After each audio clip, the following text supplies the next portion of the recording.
자, 우리 인류의 불행이 어디에서 시작이 되었는가 이렇게 우리가 물을 때 성경은 우리에게 두 가지 이유로 인해서 인간에게 불행이 왔다고 성경이 말씀을 하고 있는 걸 볼 수가 있습니다. 그것은 첫째로 뱀의 유혹이 있었죠. 뱀의 유혹. 여인에게 선악을 알게 하는 나무의 열매를 먹는 날에는 너희 눈이 밝아져 하나님과 같이 된다고 이렇게 여인을 유혹하지 않습니까? 그 뱀의 유혹이 있었고 또 그 여인의 불순종으로 인해서 하나님이 금하신 열매를 먹게 되죠. 그 일로 인해서 우리 인간에게 불행이 찾아오게 되었다고 하는 것입니다. 우리가 이것을 보면 우리가 무엇을 알 수가 있는가? 우리 인간은 참 유혹에 너무나 약한 존재임을 알 수가 있다고 하는 것입니다. 이런 뱀의 유혹은 지금도 우리에게 계속되고 있다고 하는 것입니다. 지금도 뱀은 우리를 유혹할 때 세상을 통해 우리를 유혹하고 죄로 우리를 유혹하고 불신앙으로 우리를 유혹하고 있다고 하는 것입니다. 오히려 마지막 때가 되면 될수록 이 유혹은 더욱더 광범위하게 그리고 집중적으로 집요하게 우리들에게 있다고 하는 것이죠. 믿음이 좋다고 해서 유혹이 없는 건 아니에요. 믿음이 또 약하다고 해서 유혹이 없는 것도 아닙니다. 우리가 믿음이 좋든 또 연약하든 상관없이 이 신자들에게 유혹은 계속되고 있다는 사실을 우리가 기억해야 되겠습니다. 그리고 유혹이 있음과 동시에 그 유혹에 빠지게 되면 결국 우리는 큰 불행과 고통을 맛보게 될 것입니다. 그렇다면 믿음의 이 뱀의 후예라고 할 수 있는 이 음녀의 유혹이 우리에게 어떻게 이루어지고 있는가 우리가 오늘 성경을 통해서 볼 수가 있는데요. 이 유혹은 첫째로 이 달콤하게 이루어지고 있다는 사실을 알 수가 있는 것입니다. 오늘 성경 3절에 보니까 음녀의 입술은 꿀을 떨어뜨리며 그의 입은 기름보다 미끄럽다 그랬어요. 유혹이라고 하는 것은 이렇게 달콤한 것입니다. 예를 들어서 유혹이 우리 입맛에 쓴 것처럼 우리에게 유혹이 있다면 그 유혹에 넘어가기가 쉽지 않죠. 그러나 유혹 자체가 매우 달콤한 것입니다. 그렇기 때문에 사람들이 쉽게 유혹에 빠지는 것이죠. 예수님을 마귀가 시험할 때도 예수님을 유혹할 때 어떻게 유혹을 하고 있는가 하면 예수님에게 이렇게 천하만국을 보여주면서 나에게 엎드려 경배하라. 그러면 내가 천하만국을 내게 주겠다고 예수님을 유혹하지 않습니까? 굉장히 달콤하죠. 그래서 마귀가 원하는 대로 하기만 하면 내가 원하는 모든 것들을 주겠다는 그런 잘못된 환상을 심어주는 것입니다. 굉장히 달콤해요. 그래서 사람들이 마귀의 유혹에 쉽게 넘어갈 때가 있다는 사실을 알 수가 있는 것입니다. 그러므로 우리는 이 달콤한 유혹을 경계하셔야 되겠습니다. 이단들이 우리 신자들을 유혹할 때도 어떻게 유혹합니까? 굉장히 달콤하게 유혹하지 않습니까? 그래서 우리 모임에 나오게 되면 취직도 시켜주고 결혼도 시켜주고 해외도 보내주고 영어도 배우게 하고 아무튼 거기 가면 좋은 친구도 사귈 수가 있고 굉장히 청년들의 입장에서 취업을 시켜준다고 하니까 혹해서 거기에 넘어가는 친구들도 종종 있는 것입니다. 듣기에 굉장히 좋은 말로 우리 믿는 자를 그리고 불신자를 유혹할 때가 많이 있는 것이죠. 그래서 우리는 이 달콤한 말로 우리 신자들을 미혹하는 자들을 항상 경계하셔야 되겠습니다. 음식도 우리 몸에 해로운 것은 달콤하고 그리고 기름진 이런 음식들이 우리 몸에 해로울 때가 굉장히 많죠. 오히려 평범한 음식이 우리에게 굉장히 유익하지, 굉장히 단 음식은 먹기에는 좋지만 입에는 달지만 우리 몸에 들어가면 그것이 굉장히 해로울 때가 많습니다. 그래서 마귀가 우리 신자들을 유혹할 때도 이렇게 달콤하게 우리를 유혹할 때가 많이 있는 것이죠. 그래서 우리 주변에 듣기에 좋은 말로 우리를 미혹하는 자들이 있다면 우리가 그것을 경계하셔야 되겠습니다. 뿐만 아니라 이 음료는 우리를 유혹할 때 정체를 숨기고 유혹하고 있다고 하는 것이죠. 나중은 쑥같이 쓰고 두 날 가진 칼같이 날카로우며 그랬어요. 이 사기꾼이 사기를 칠 때 자기 정체를 드러내놓고 이렇게 사기를 치는 사기꾼은 없죠. 자기 정체를 철저하게 감춰요. 음료도 마찬가지입니다. 우리가 고린도후서 11장에 보니까 마귀도 자기를 광명의 천사로 가장한다 그랬어요. 광명의 천사로. 자기 정체를 철저하게 감추고 우리 신자들을 미혹하는 것입니다. 정체를 감추고 이렇게 미혹을 하기 때문에 우리가 쉽게 분별을 하기가 결코 쉽지 않죠. 그러나 처음에는 자기 정체를 감추고 이렇게 미혹을 하지만 어느 정도 미혹이 되었다고 생각이 되면 그때는 자기 정체를 드러내는 것입니다. 처음에는 꿀 같고 기름 같지만 나중에는 쑥 같고 비수 같다고 성경이 말씀을 하고 있습니다. 그래서 음료가 그 속에 무서운 비수를 숨겨놓고 달콤한 말로 우리를 미혹하는 것입니다. 그 속에는 우리를 찌르는 치명적인 비수가 그 속에 숨겨져 있다는 사실을 우리가 기억해야 되겠습니다. 그렇기 때문에 우리가 겉만 보고 판단하면 안 돼요. 그 속에 무엇이 있는가, 그 내용은 어떠한지를 우리가 구체적으로 살펴야 되겠습니다. 그래서 이단과 사이비를 분별할 때도 마찬가지입니다. 우리가 겉만 보시고 판단하시면 안 돼요. 겉으로 볼 때는 기성교회와 크게 다르지 않아요. 오히려 기성교회보다 더 열심히 있는 것 같고 기성교회보다 더 뜨겁게 느껴질 때가 종종 있습니다. 그리고 겉만 보고 판단치 말고 그 속의 내용을 보시는 그런 지혜가 필요하다고 하는 것입니다. 자신의 정체를 감추고 우리 신자들을 미혹하기 때문에 우리가 겉만 보고 그것이 옳은지 그른지 판단하게 되면 자칫 미혹에 빠지기 쉽죠. 그러나 그 속에 무엇이 있는가, 과연 그 내용은 온전한가, 겉으로 볼 때는 우리와 크게 다름이 없는 것처럼 보이지만 그 내용까지 우리와 같은 것인지 그것을 면밀하게 살피지 않는다면 우리가 쉽게 미혹을 당하게 되는 것입니다. 이렇게 이 미혹을 받게 되면 결국 어떻게 되는 것인가?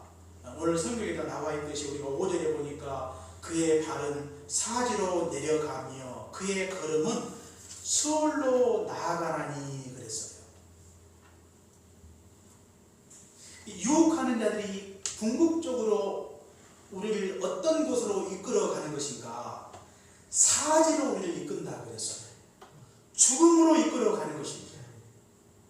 굉장히 달콤하게 그리고 자신의 정체를 감추고 마치 우리를 위하는 것처럼 유혹하지만 그 유혹을 통해서 궁극적으로 우리에게 주고자 하는 것이 무엇인가? 그게 바로 죽음이라고 하는 것입니다. 죽음. 우리에게 뭔가를 주는 것처럼 보이지만, 그래서 이 유혹하는 자를 통해 뭔가를 얻는 것처럼 보이지만, 그러나 결국에는 우리에게 죽음이라고 하는 큰 고통을 우리에게 안겨주는 것입니다. 그래서 오늘 성경에 보시면 이 유혹의 결과가 어떠한가를 우리에게 잘 보여주고 있는 것을 볼 수가 있는데요. 이 유혹을 받게 되면 결국 우리에게 주는 것이 두 가지가 있는데, 첫째로 우리가 9절과 10절에 보니까 유혹으로 말미암아 우리가 가진 모든 것을 빼앗아 가게 될 것을 성경이 우리에게 가르쳐주고 있는 것입니다. 우리가 성경 9절과 10절 같이 한번 읽겠습니다. 시작. 두렵건대 내 주변이 바닥에 잃어버리게 되고 내 수완이 잔인한 자에게 빼앗기게 될까 하노라. 두렵건대 타인이 내 재물로 충족하게 되며 내 수고한 것이 의인의 집에 있게 될까 하노라. 아멘.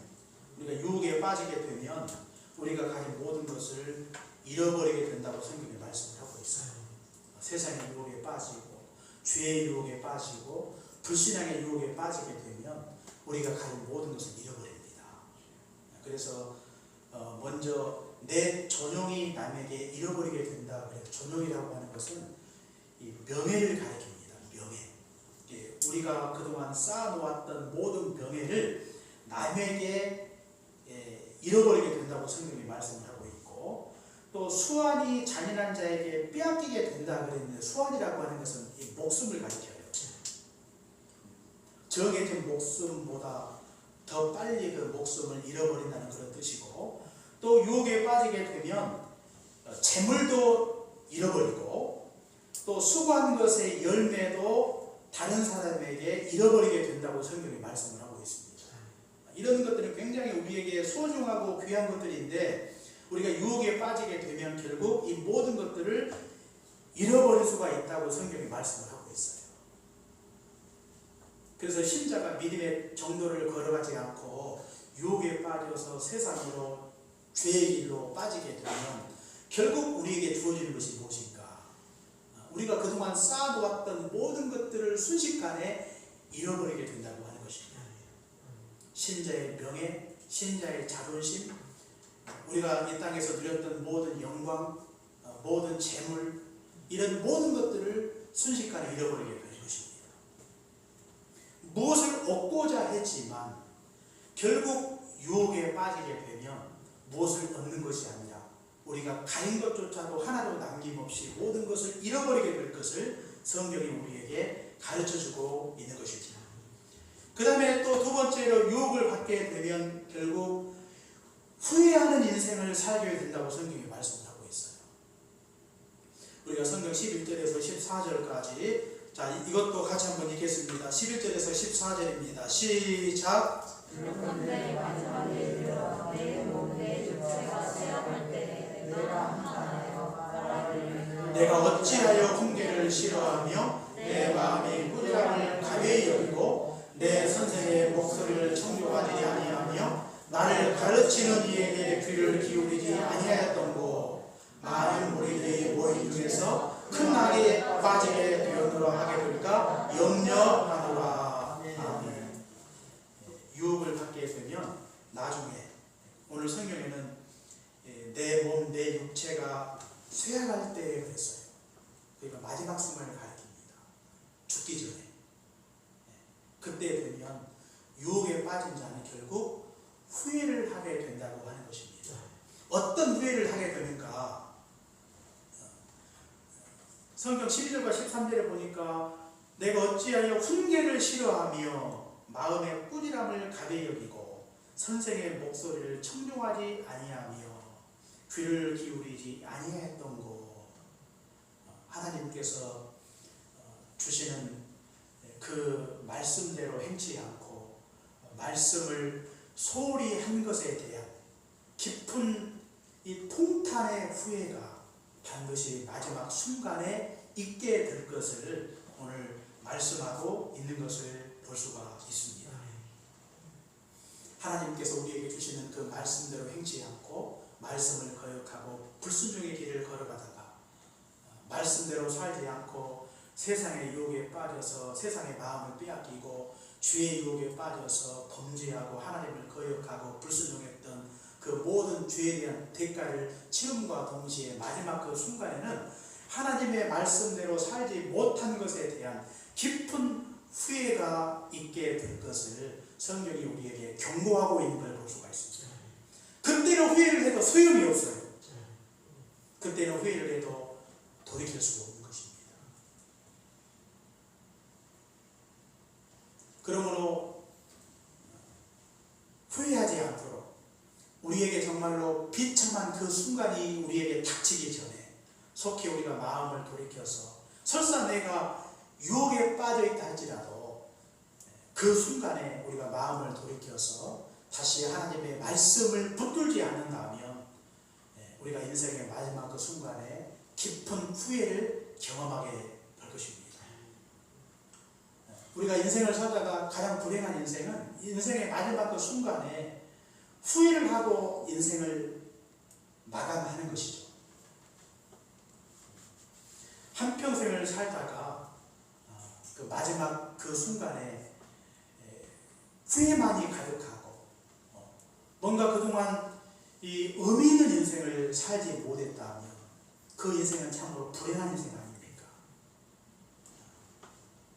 유혹에 빠져서 돌이키지 못하고 죄의 종으로 살다가 인생을 마감하게 된다면 그 인생이야말로 가장 비참하고 절망적인 인생이라고 성경이 우리에게 가르쳐주고 있는 것이죠.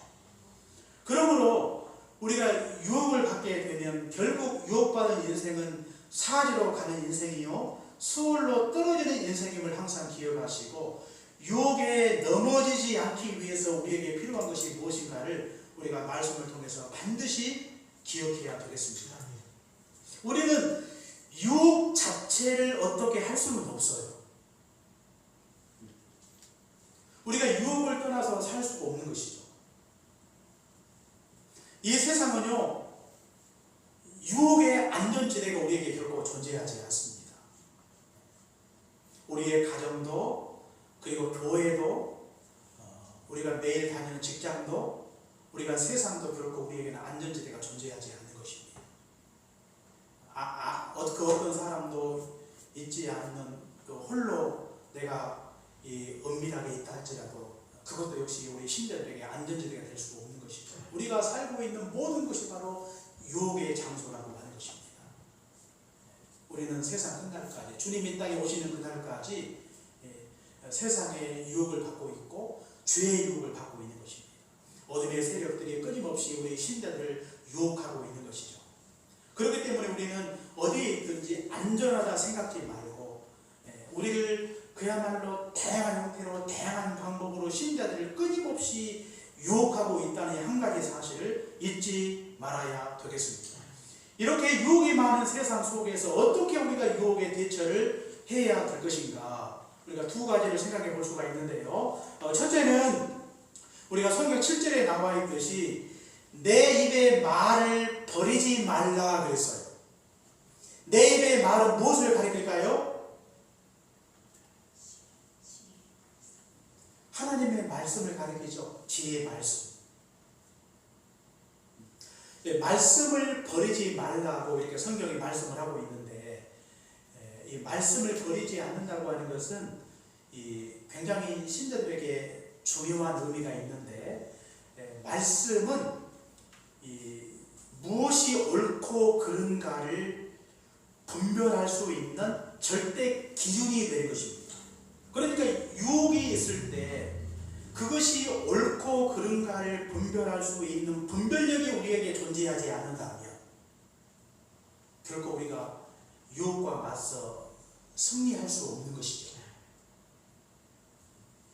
세상이 우리를 유혹할 때 그 유혹이 옳은가 그른가를 분별할 수 있는 가장 확실하고 가장 신뢰할 수 있는 절대의 기준이 바로 하나님의 말씀이라고 하는 것입니다. 세상이 옳다고 해서 다 옳은 것도 아니고 세상이 그르다고 해서 다 그른 것도 아니에요. 세상의 기준은 절대 기준이 될 수 없는 것입니다. 세상에 많은 사람들이 그것을 옳다고 주장한다 할지라도 성경에 볼 때 그것이 옳지 않은 것들이 굉장히 많아요. 그러므로 우리는 결코 하나님의 말씀을 버려서는 안 된다고 하는 것입니다.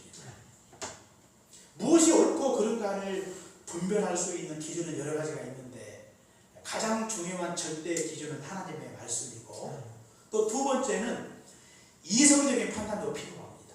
이성. 우리가 창세기 39장에 보니까 요셉이 여인의 유혹을 받지 않습니까? 요셉은 혈기왕성한 청년이었습니다. 청년으로 이렇게 성적인 유혹을 뿌리친다고 하는 것은 결코 쉽지 않죠. 그런데 이 요셉이 여인의 유혹을 받을 때 그 유혹 앞에 요셉이 어떻게 옳고 그름을 분별하고 있는가를 우리가 성경을 통해서 볼 수가 있는데요. 먼저 요셉은 이성적으로 판단을 해요. 이성적으로. 여인이 유혹할 때 여인에게 요셉이 뭐라고 대답합니까? 주인이 나에게 모든 것을 허락했지만 그 많은 것은 당신뿐이다 그랬어요. 그러니까 자신에게 모든 소유를 다 맡겨주었지만 그러나 주인의 아내까지 나에게 맡겨준 것은 아니라는 말이죠. 이것은 윤리적으로 도덕적으로 양심적으로 비춰볼 때 그렇게 하는 것은 옳지 않다고 요셉이 분별하고 있는 걸 볼 수가 있습니다. 또 하나 요셉이 분별하고 있는 것은 요셉은 이 큰 악을 행하여 하나님 앞에 범죄하는 것은 옳지 않다고 이렇게 고백하고 있는 걸 볼 수가 있어요. 이것은 신앙적인 판단이죠. 그러니까 요셉은 여인이 유혹할 때 먼저 이성적으로 먼저 판단을 했어요. 자신의 이성과 양심에 비춰볼 때 윤리와 도덕에 비춰볼 때 옳지 않은 것이라고 판단을 했고 또 하나는 하나님이 불꽃 같은 눈으로 나를 지켜보고 계시는데 사람이 없다고 해서 부정한 죄를 범하는 것은 이것은 하나님 앞에 옳지 않은 것이다. 그렇게 판단을 했던 것입니다. 무엇이 옳고 그른가를 우리가 분별할 때 우리가 신앙적으로 분별하는 것도 중요하지만 우리가 이성적으로 볼 때 나의 양심에 비춰볼 때 그리고 어떤 세상의 윤리나 도덕이나 법의 관념에 비춰볼 때 그것이 과연 옳고 그른 것인가를 먼저 판단하는 것이 얼마나 중요한가를 우리에게 가르쳐주고 있는 것입니다. 그렇기 때문에 말씀이 중요하고 그렇기 때문에 윤리가 중요하고 도덕이 중요한 것입니다. 우리가 유혹이 우리에게 닥쳐올 때마다 우리가 먼저 그것이 옳고 그른가를 잘 분별하십시오. 먼저 말씀에 비춰보시고 또 뭔가 내 양심의 가책을 받을 때 양심의 소리에 귀를 기울여야 되겠습니다. 그리고 윤리와 도덕도 우리 신자들에게 매우 유익한 것입니다. 윤리와 도덕은 세상 모든 사람들과 신자들이 함께 공유할 수 있는 그런 중요한 삶의 잣대가 되는 것이죠. 그렇기 때문에 굉장히 중요해요. 우리가 아무리 신앙적으로 옳다 할지라도 우리가 윤리나 도덕을 무시하고 세상에서 이렇게 무분별하게 신자들이 생활하게 되면 우리가 세상에서 신자들의 질타의 대상이 될 때가 굉장히 많습니다. 그러므로 우리가 성경은 유혹이 있을 때 반드시 하나님의 말씀을 버리지 말라고 말씀해 주신 것처럼 하나님의 말씀을 굳게 붙들고 그 말씀에 비추어서 옳은 것은 행하고 옳지 않은 것을 적극적으로 버릴 때 우리가 이 땅에서 이 유혹으로부터 우리 자신을 철저하게 지켜 나아갈 수 있는 것입니다. 하나님의 말씀에 비추어 그것이 옳지 않다고 판단이 되면 그것을 단호하게 물리쳐야 되는 것입니다. 예수님이 마귀의 유혹을 받을 때 천하 만국을 보여주면서 나에게 엎드려 경배하면 천하 만국을 내게 주겠다고 예수님을 유혹할 때 그때 예수님은 사탄아 물러가라 이렇게 말씀하시면서 하나님만 경배하고 다만 주를 섬기라고 이렇게 말씀하시고 이 마귀의 모든 유혹을 물리치고 있는 걸 볼 수가 있습니다. 마귀가 우리를 유혹하는 것은 우리에게 선물을 주기 위해서 유혹하는 게 아니에요. 우리를 죽이고 멸망시키기 위해서 무서운 비수를 숨겨놓고 우리를 지금도 유혹하고 있는 것입니다. 유혹의 중심에는 우리를 유혹하는 자들의 가슴 속에는 우리가 알지 못하는 무서운 비수가 숨겨져 있는 것입니다. 그렇기 때문에 바짝 경계하시고 긴장하셔서 유혹이 있을 때마다 말씀의 잣대에 비추어 옳음과 근가를 분별하시고 옳지 않다면 단호하게 그것을 물리쳐 유혹으로부터 자기 자신을 지키며 살아가시는 복된 삶이 되시기를 주의 이름으로 축원합니다.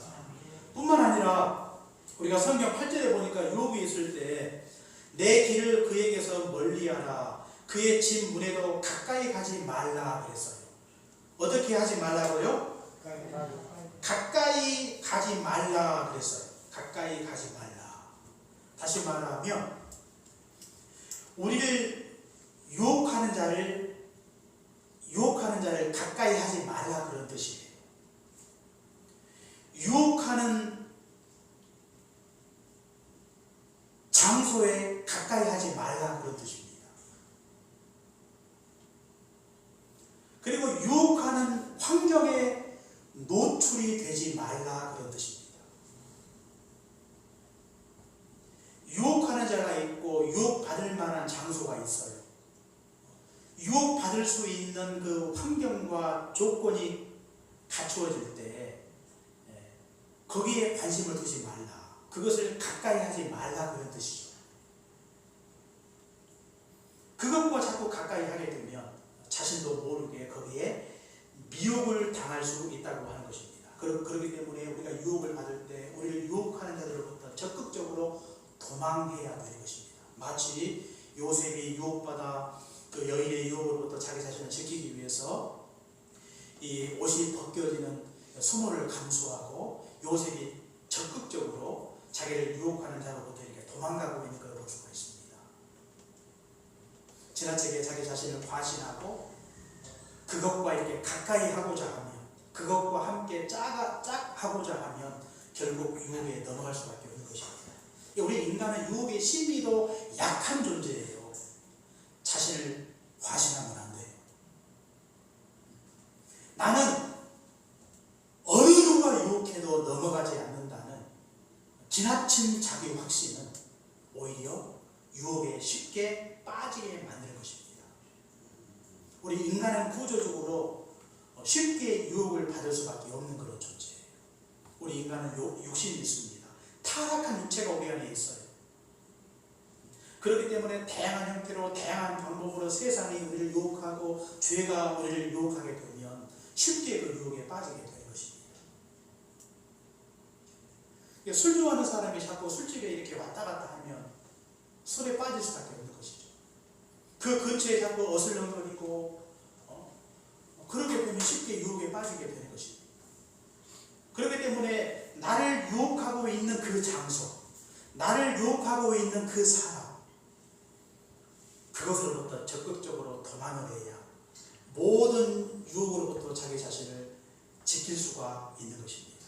이런 적극적인 노력을 하지 않고는 결코 우리가 유혹에서 우리가 승리할 수 없는 것이죠. 사랑하는 해민교회 성도 여러분, 우리는 지금 유혹이 있는 세상 속에 살고 있는 것입니다. 이 세상이 끊임없이 우리가 이 땅에서 육신의 장막을 벗는 순간까지 어둠의 세력들이 끊임없이 우리를 유혹하고 있는 것입니다. 죄가 우리를 유혹하고 있어요. 우리가 문을 열고 나가는 그 순간 수많은 죄악들이 우리를 유혹하고 있는 것입니다. 불신앙의 유혹이 있어요. 거짓 진리로 우리를 유혹하고 있고, 또 하나님을 대적하라고, 하나님을 의심하고, 하나님을 불신하라고 끊임없이 우리를 유혹하고 있는 자들이 있다고 하는 것입니다. 그 유혹의 궁극적인 목적이 무엇입니까? 우리에게 축복하려고 우리를 유혹하고 있는 것이 아닙니다. 비수를 숨겨놓고 우리를 사지로 수월로 우리를 이끌어가기 위해서 이 어둠의 세력들이 끊임없이 지금도 우리를 유혹하고 있다는 사실을 항상 기억하시고, 유혹이 있을 때마다 유혹의 정체를 알고 우리가 단호하게 대처를 하셔야 되겠습니다. 그때 비로소 우리가 하나님 앞에 의로운 자로 거룩한 자로 인정을 받게 될 것입니다. 요셉이 형통한 인생을 살 수 있었던 비결이 무엇입니까? 요셉은 유혹이 많은 세상 속에서 그 모든 유혹으로부터 자기 자신을 철저하게 지켰고, 유혹 앞에도 불구하고 그가 하나님 앞에 의로운 자로 거룩한 자로 살아갈 때 하나님께서 요셉의 인생을 형통하게 만들어 주신 것입니다. 그 그러므로 우리가 유혹에 결코 굴하지 않고 유혹과 타협하지 아니하고 죄에 굴복하지 아니하고 하나님 앞에 의롭고 진실하고 정직하게 살아갈 때 하나님께서 우리 인생을 축복하시고 우리 인생을 형통하게 만드시는 하나님의 큰 축복이 우리 10년 가운데 삶 속에 임하시기를 주의 이름으로 축원합니다. 기도